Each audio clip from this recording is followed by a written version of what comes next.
나누실 말씀 사사기 4장 1절로 16절 4장과 5장은 사사 드보라에 관한 본문 말씀이 되겠습니다.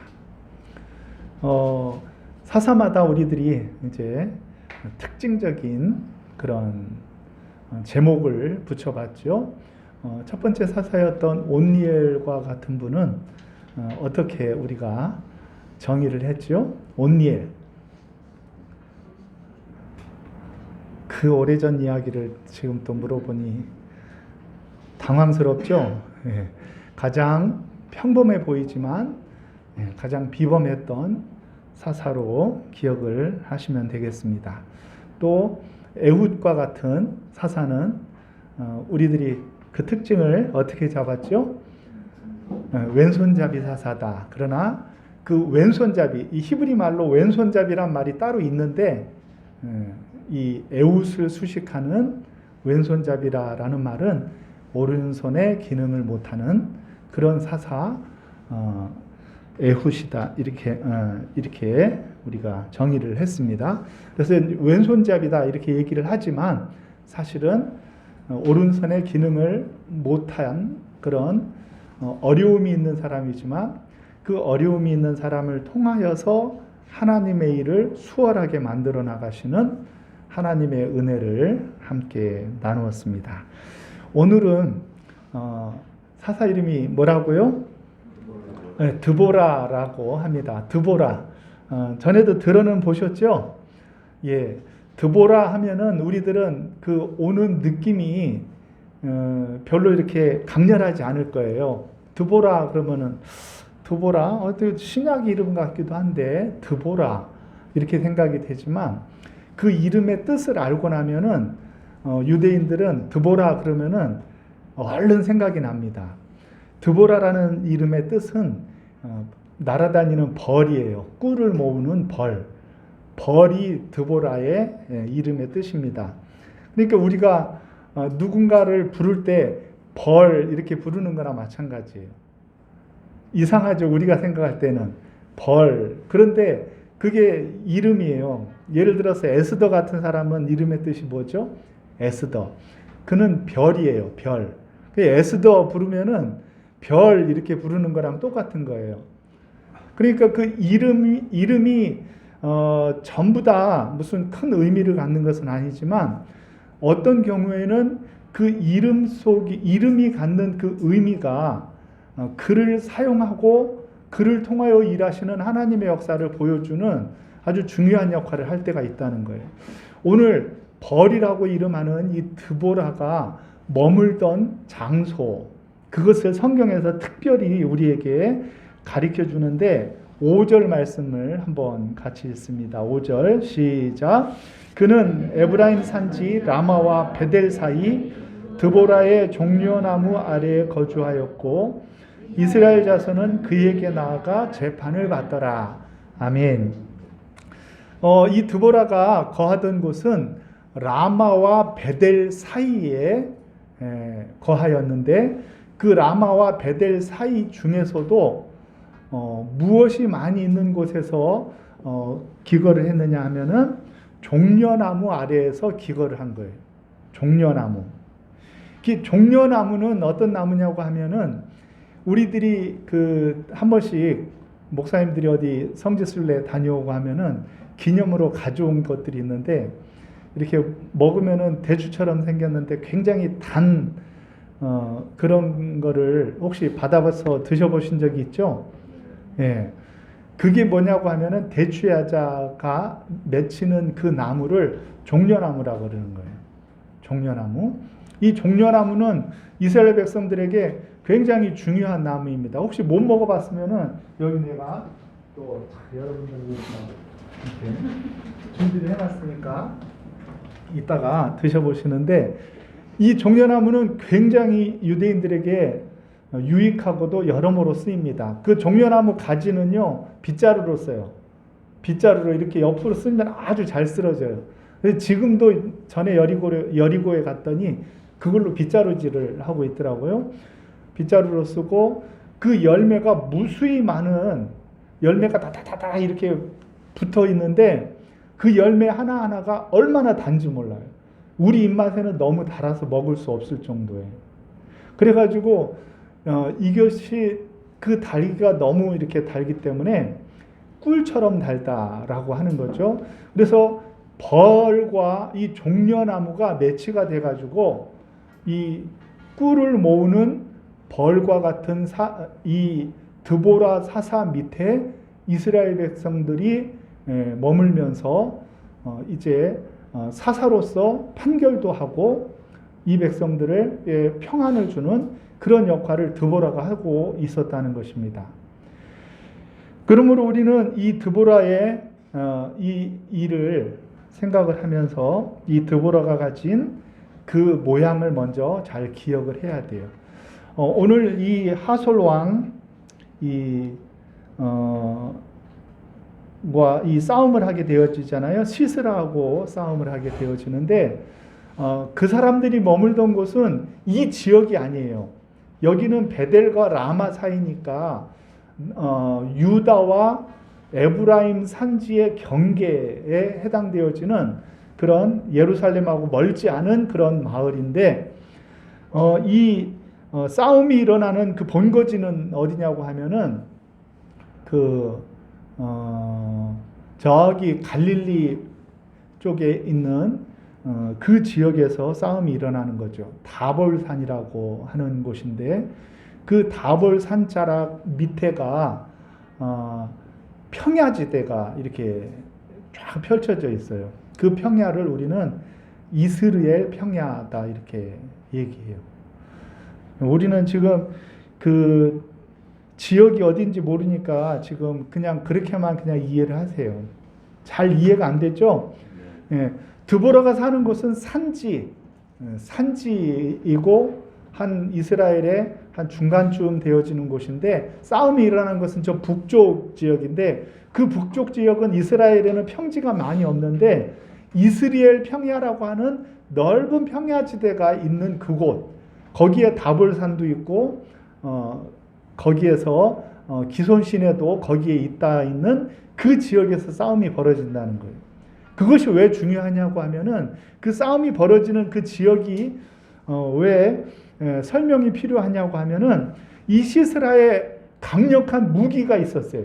그 무기가 우리 13절에 한번 볼까요? 어떤 무기를 가지고 있었느냐? 자, 13절 시작.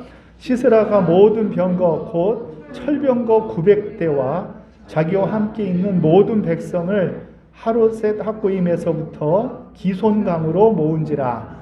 아멘. 이 시스라가 가진 무기가 뭐냐고 하면은 아주 자랑스러운 무기요, 신무기이고 강력한 무기인데 그 무기는 철병거 900승을 가지고 있었다는 거예요. 철병거 900승.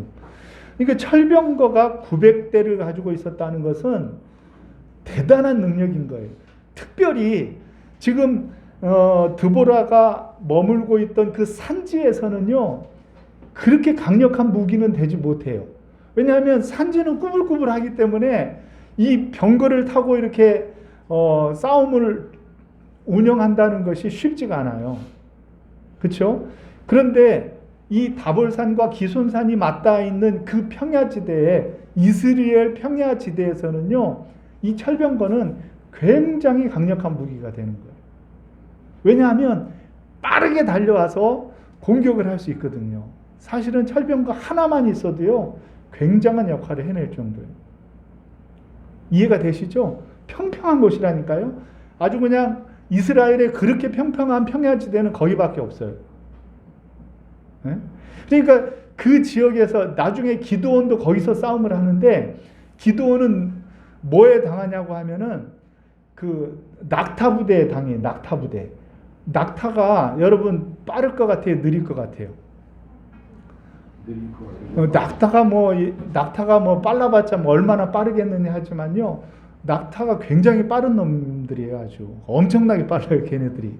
그러니까 저기서 저 멀리서 낙타가 떴다 그러면 이스라엘 백성들이 다 숨는데 그게 얼마나 빠른지 금방 도착해 버리죠.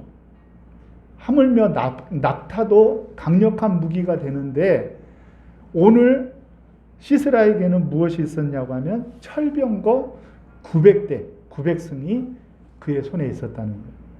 그러니까 이스라엘을 압제하고 학대하고 이스라엘을 꼼짝 못하게 하여도요, 어떻게 할 수가 없어요. 그런데 이 시스라의 군대, 이 하솔의 군대, 이 군대는요, 사실은 여호수아 시대에 한번 완전히 전멸할 수 있는 기회를 가졌었는데, 그때 완전히 그들을 정복하지 못해서 그 씨앗이 다시 이제 900대 이 강력한 철병거를 이끌고 다시 쳐들어온 거죠. 그래서 이스라엘 백성들을 압제하고 학대한 그러한 일들이 벌어진 것이었죠. 이때 하나님의 방법은 무엇이었느냐 하면은 사사 여선지자였던 드보라를 세우는 것이었어요. 사사 중에서 다른 여사사를 혹시 들어보셨나요? 유일하죠. 사사 중에서는 이 드보라가 여사사로 유일한 사람이에요. 그러니까 하나님께서는 그의 일들을 이루어 가는 데 있어서 사실은 편견을 자꾸 깨려는 것 같아요. 편견을 깬다. 편견이라는 건 뭐냐고 하면은 이 정도는 돼야 하나님이 쓰시지, 이 정도는 준비가 돼 있어야지 하나님께서 일하실 수 있을 거야 라는 편견이 우리도 모르게 우리들 가운데 있다는 거죠. 그런데 하나님은 그것을 하나하나 깨트리고 있어요. 정상적이지 못한 사람을 통해서도 일하시고요. 그리고 이제 여자를 통해서도 일하시고요. 물론 여자가 모두가 다 열등하다 그런 의미가 아니에요. 여자를 통해서도 일하시고요. 그런가 하면은요, 불황당과 같은 사람을 통해서도 일을 하시고요. 그런가 하면은 성적으로 문제가 있는 사람을 들어 쓰시기도 하고요. 자꾸 하나님은 하나님의 사람을 들어 쓰실 때 우리들이 생각할 때 적합한 분이다. 아주 훌륭해. 하나님 탁월하신 선택이셨어요. 그런 사람을 통해 일하시지 않으시고 하나님은 우리들의 시선과 우리들의 편견을 깨뜨리는 분을 사용하신다는 거죠. 드보라는 여자였습니다. 여자는 완력으로 치면은 남자의 당연의 수가 없는 그런 존재가 여자잖아요. 사실은. 그래서 남자 여자부가 따로 있는 거 아니에요? 운동 경기를 해도. 그런데 하나님께서는 여자 사사를 세워서 하나님의 백성을 구원할 계획을 세운 거예요. 구원할 백성을 계획을 세운 것입니다. 이때 이 여자 사사 드보라를 통하여 하나님이 일하시고자 하실 때, 원래 드보라는 본래 하던 그 직책이 있었어요. 이미 우리가 아까 읽은 그 말씀을 보니까 이 드보라는 원래 어떤 사람이었냐고 하면은 여선지자였어요. 여선지자. 이미 사사가 되기 전에 선지자였다고요. 근데 그 여선지자인 드보라를 하나님께서 사사로 세운 거예요. 그러면은 선지자하고 사사는 다른 역할이에요. 사사의 역할은 재판하고 통치하는 왕 이전의 리더의 역할을 하는 게 사사인데, 선지자 역할은 달라요. 선지자 역할은 하나님의 말씀을 받아 백성들에게 선포하는 역할을 하는 거예요. 그러니까 사사를 왕으로 치거나 왕으로 이렇게 생각을 한다고 하면은, 왕이면서도 선지자 일을 했던 사람은 딱 세 사람밖에 없어요. 세 사람. 누구가 그런 역할을 했느냐 하면은, 모세와 같은 사람은 하나님의 말씀을 받아 백성들에게 선포하고 바로에게 선포하는 선지자적인 역할을 감당하면서도 그러면서도 백성들을 리더하는 리더 역할을 하는 사람이었어요. 그런가 하면은 또 누가 있었냐고 하면은 맨 마지막 사사인 사무엘과 같은 분이 계셨는데, 사무엘도 어떤 사람이었냐고 하면 하나님의 말씀에 하나님의 음성을 듣죠. 하나님의 음성을 듣고 선포하는 역할을 하면서도 리더 역할을 감당했던 그런 사사 중에 한 명이었죠. 그 중에 이제 이 드보라도 그런 역할을 하는 거예요. 드보라도 말씀을 받아 선포하고 백성들에게 전하는 역할도 하지만 그러면서도 사사로서 지도자의 역할도 감당했던 것을 볼 수가 있다는 것입니다. 그러므로 우리는 이 드보라 여사사 드보라를 통하여서 하나님께서 여자를 들어서도 하나님의 일을 감당하게 하는 그런 역할을 주시는 하나님의 은혜를 체험합니다. 남자와 여자 이 두 존재는 서로 경쟁하거나 다른 존재이면서도 또 그 가치와 존엄성에 있어서 동등한 그런 지위를 누리는 거예요. 그래서 이스라엘 사람들은 여자도 군대 간다 뭐 이런 말 들어보셨어요? 이스라엘 나라는 여자도 군대 가요. 여자도 군대를 가죠. 남자와 여자가요 어떤 구분 없이 함께 쓰임 받는 것을 볼 수가 있습니다. 이것이 하나님이 이 이스라엘 백성들을 통하여 훈련하시고 일하신 방법이었기 때문에 그렇게 하는 것 같아요.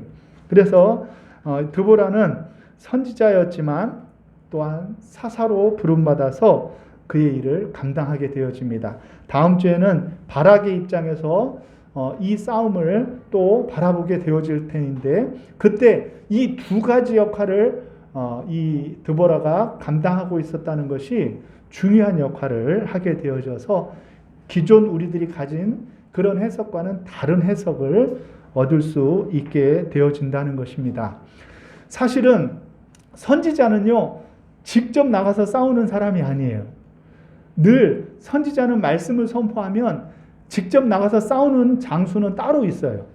예를 들어서 모세에게는 누가 있었죠? 모세가 기도하면은 실질적으로 나가서 싸우는 사람이 누구였어요? 여호수아가 나가서 싸웠죠. 모세에게는 여호수아가 있었어요. 그렇죠? 그리고 사무엘에게는 누가 있었을까요? 사무엘이 직접 나가서 싸우질 않습니다. 사무엘이 사울을 세워서 사울을 통하여 싸우게 하는 거예요. 말씀을 받아 그 말씀을 선포하면 그 말씀을 선포되어진 말씀을 들고 나가서 싸우는 사람이 따로 있는 거죠. 그렇기 때문에 필연적으로 이 선지자이면서 사사였던 이 드보라에게는 조력자가 필요한 거예요. 그 조력자가 누구였죠? 이 조력자는 바락이라고 하는 사람이었습니다. 근데 이 바락이라는 이름의 뜻이 또 들으면은 절대 잊혀지지 않는 그런 이름의 뜻이에요. 바락은 무슨 뜻이냐고 하면 번개다 그런 말이에요. 번개. 그런데 신기한 것은 이 드보라의 남편이 있었는데 라피돗이라고 하는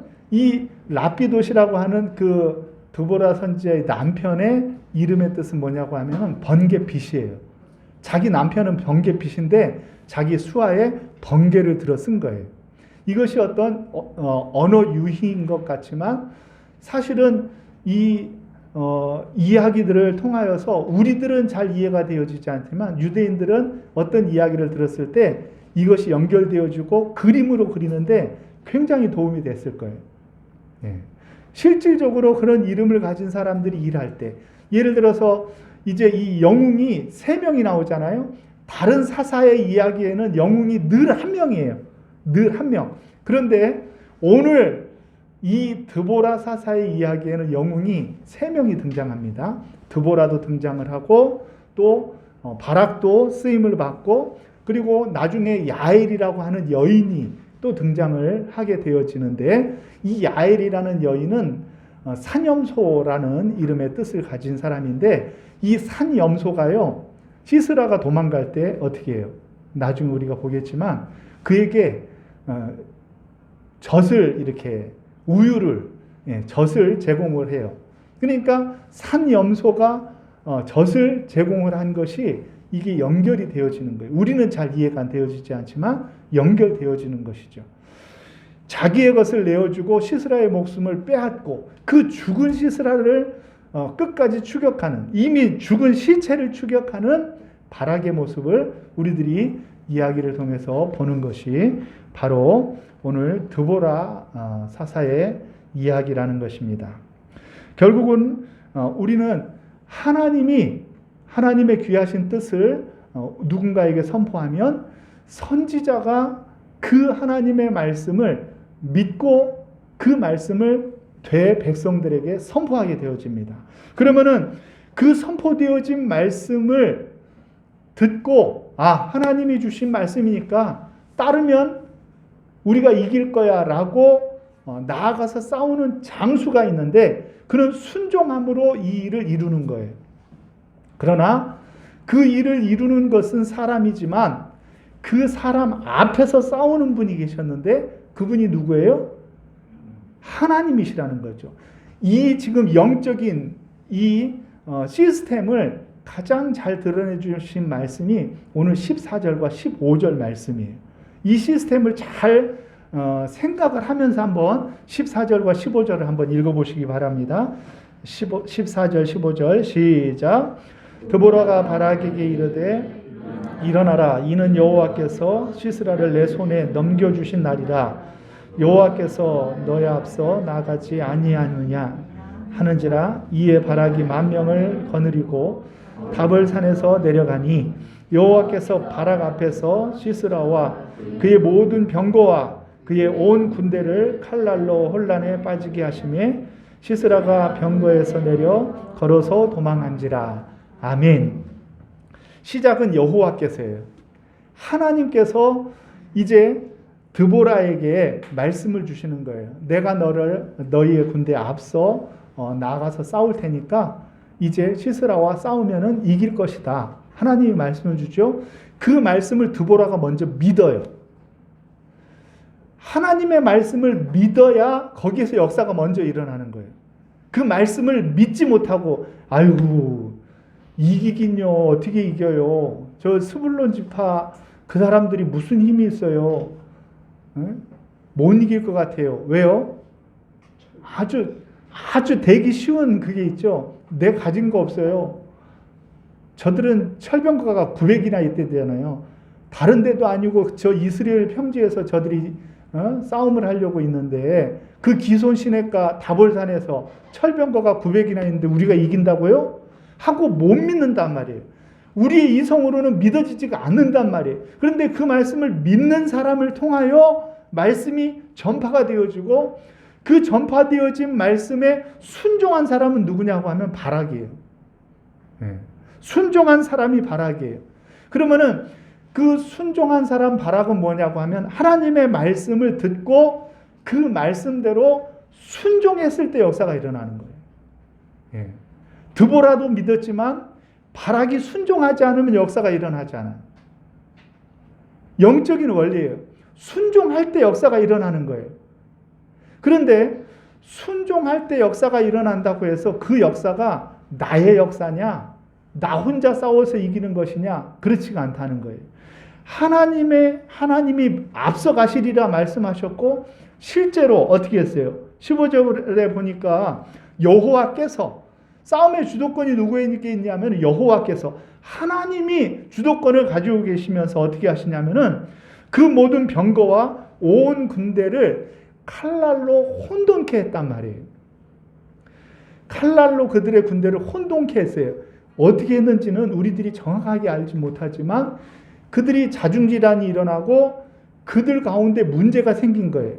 그러니까 이 10,000명의 군사로 그들을 완전히 전멸하고 시스라는 그 자기를 보호해 줄 수 있을 것 같은 가장 강력한 무기에서 내려서 주랭당을 치는 그런 역사가 일어났다는 것이죠.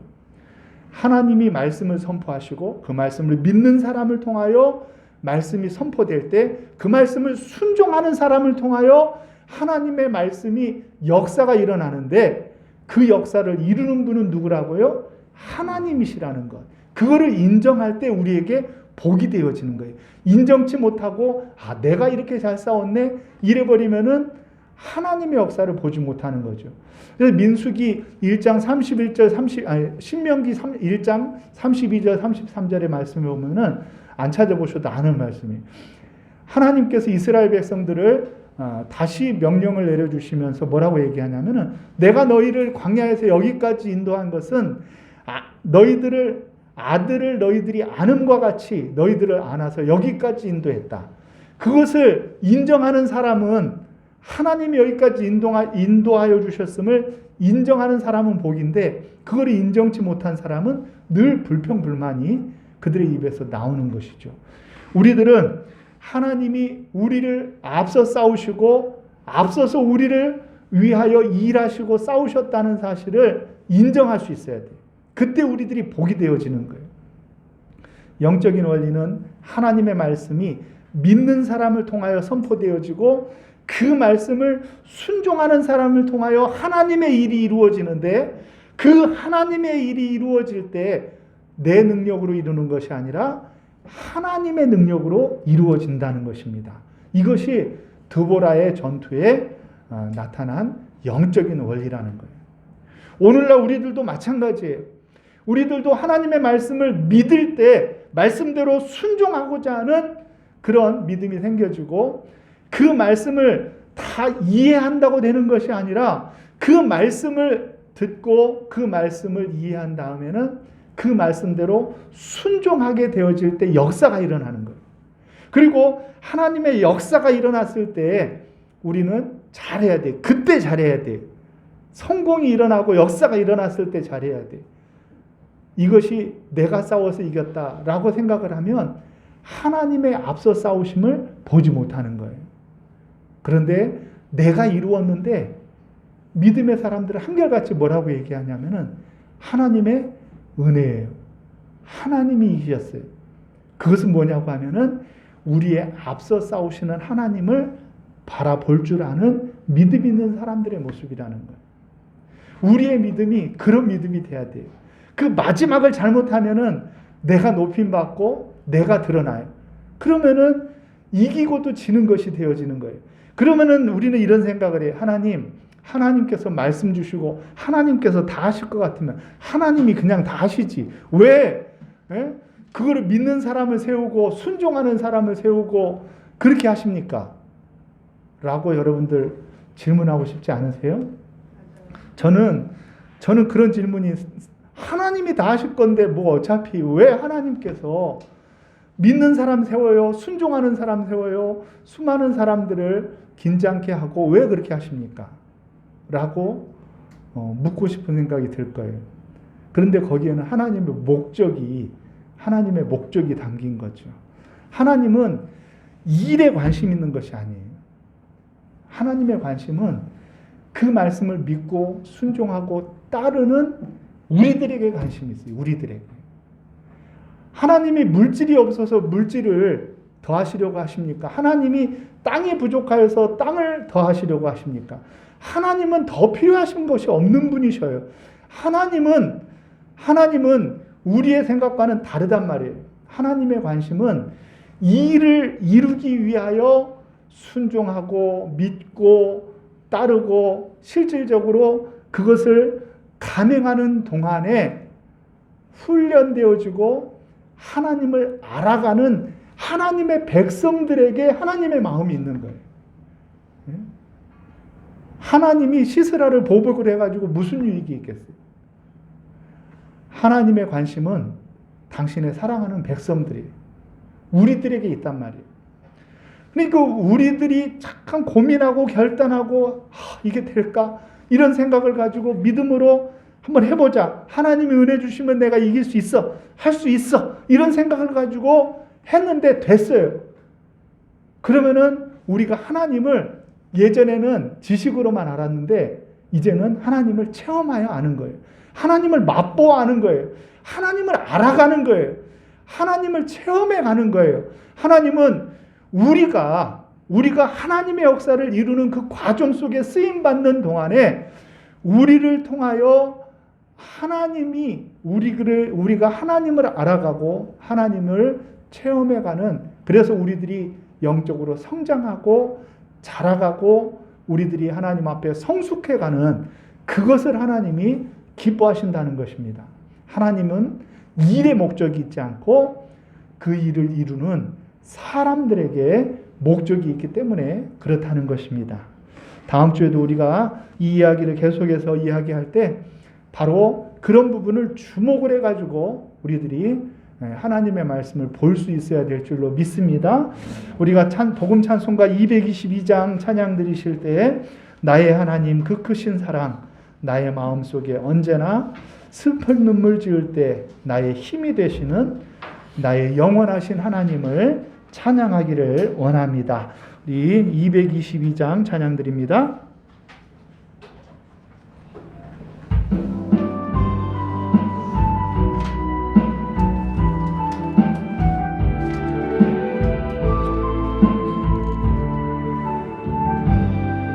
나의 하나님, 나의 하나님, 그 크신 사랑, 나의 마음 속엔 언제나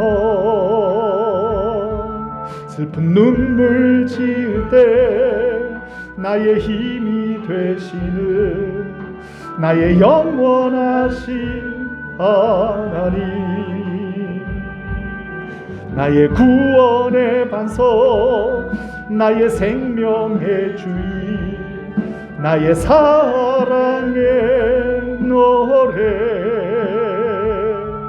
실패하여 지칠 때 나의 위로 되시는 나의 하나님을 찬양해. 세월이 지나도 변치 않으리 내가 주를 사랑하는 마음. 즐거운 날이나 때론 슬픈 날이나 모두 하나님을 사랑합시다. 세월이 지나도 비바람 불어도 모두 하나님을 사랑합시다. 나의 하나님 그 크신 사랑 나의 마음 속에 언제나 슬픈 눈물 지을 때 나의 힘이 되시는 나의 영원하신 하나님, 나의 구원의 반석, 나의 생명의 주인, 나의 사랑의 노래. 실패하여 지칠 때 나의 위로 되시는 나의 하나님을 찬양해. 세월이 지나도 변치 않으리 내가 주를 사랑하는 외로운 밤이나 험한 골짜기라도 나의 하나님은 동행하시니 내 영혼 언제나 하나님을 바라며 항상 끝날까지 사랑. 자리에서 일어나셔서 2절 찬양합니다. 나의 하나님 그 크신 사랑 나의 마음 속에 언제나 슬픈 눈물 지을 때 나의 힘이 되시는 나의 영원하신 하나님, 나의 구원의 반석, 나의 생명의 주인, 나의 사랑의 노래. 실패하여 지칠 때 나의 위로 되시는 나의 하나님을 찬양해. 세월이 지나도 변치 않으리 내가 주를 사랑하는 외로운 밤이나 험한 골짜기라도 나의 하나님은 동행하시니 내 영혼 언제나 하나님을 바라며 세상 끝날까지 사랑하리라.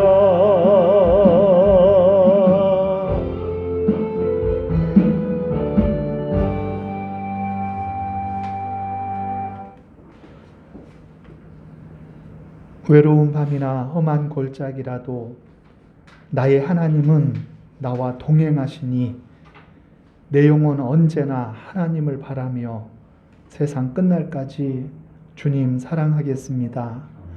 사랑하시는 주님, 이스라엘 백성들이 죄에 빠져 고통당하고 학대당하고 고통 가운데 부르짖을 때에 하나님 그 백성들을 긍휼히 여기시고 사사를 통해 구원하시며 그들의 고통이 변하여 즐거움으로 변하게 하여 주신 하나님, 오늘도 이 험한 세상 살아가는 우리 사랑하는 교회 성도님들 힘들고 지치고 외로울 때 많이 있습니다.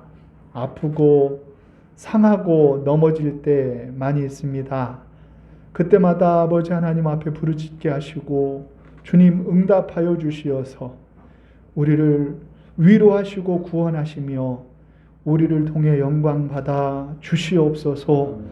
우리가 넘어지고 쓰러지고 또 일어나서 승리할 때마다 더욱더 하나님을 알아가게 하시고 하나님을 향한 믿음이 견고하여질 수 있게 도와주시며 드보라처럼 하나님 앞에 쓰임받게 하시고 아버지 하나님 바락처럼 쓰임받도록 우리들에게 은혜 베풀어 주시옵소서.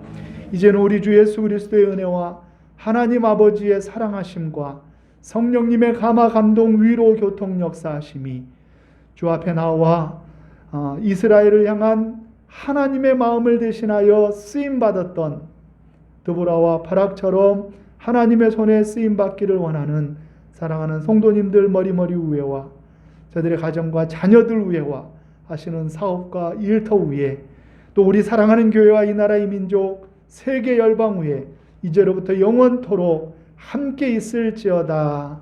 아멘.